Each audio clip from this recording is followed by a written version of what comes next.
Buongiorno da Renzo Micheletto, ben ritrovati con un'altra pillola di Radio Veneto Agricoltura. Oggi siamo con il dottor Michele Giannini di Veneto Agricoltura, con lui parleremo di Bionet, un progetto di Veneto Agricoltura e Regione Veneto dedicato proprio alla conservazione delle risorse genetiche locali a rischio di estinzione.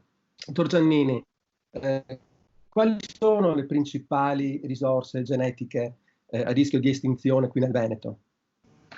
Le risorse genetiche a rischio di estinzione nel Veneto in realtà sono le risorse genetiche di interesse agricolo in pericolo di estinzione o di erosione genetica. Sono parecchi nel Veneto e comprendono sia il regno animale che il regno vegetale.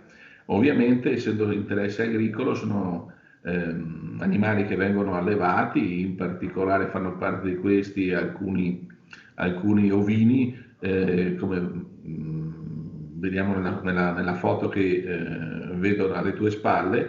Ci sono anche dei bovini, in particolare la razza burlina, che è una razza da latte delle pedemontana veneta, diciamo così, e vi sono poi una nostra particolarità che è quella degli avicoli veneti. Siamo la regione che ha un maggior numero di razze avicole registrate come autoctone e in pericolo di estinzione. E oltre a ciò vi sono anche i cereali e i fruttiferi, oltre che ovviamente una buona parte della vite. Elencarle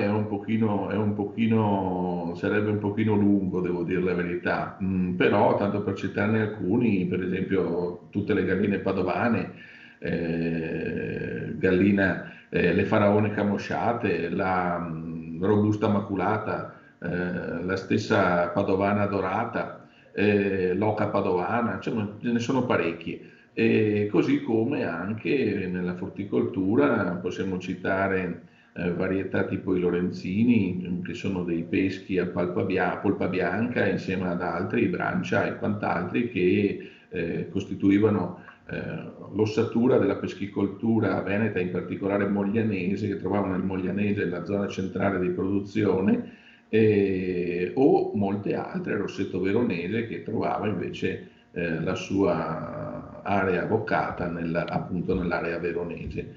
E in questo caso si tratta appunto di pesche. Ce ne sono parecchie. Certo, ricordiamo che il giorno 20, poi anche il 22 maggio, si celebrano le giornate della biodiversità, e quindi, da quanto ci hai spiegato velocemente ovviamente adesso, sono tante le specie e le varietà che fanno parte appunto, che costituiscono la biodiversità qui nel Veneto, non solo.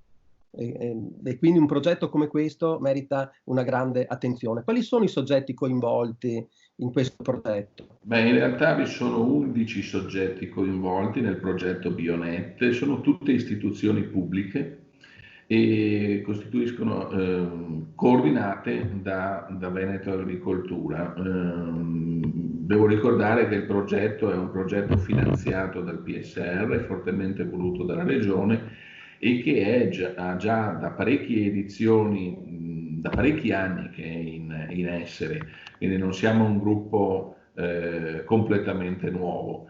Vi sono 7 istituti tecnici agrari o professionali agrari che coprono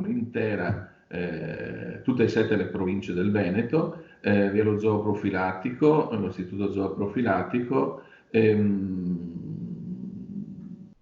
Spero di non dimenticarne nessuno in questo momento. Comunque ricordiamo che sul sito di Veneto Agricoltura c'è proprio una pagina.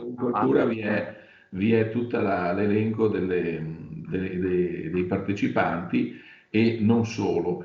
Vi sono anche tutta una serie di pubblicazioni e materiale divulgativo già preparati che fanno parte di quello che è il percorso di questo progetto che si sta avviando che è stato già avviato nel 2017 e che si concluderà nel 2022. L'obiettivo di questo progetto è quello di individuare e caratterizzare fino a la prima cosa è conservare le biodiversità che fino ad ora sono state ritrovate sul territorio. Ricordo sempre si tratta di biodiversità agricole, di interesse agricolo o alimentare.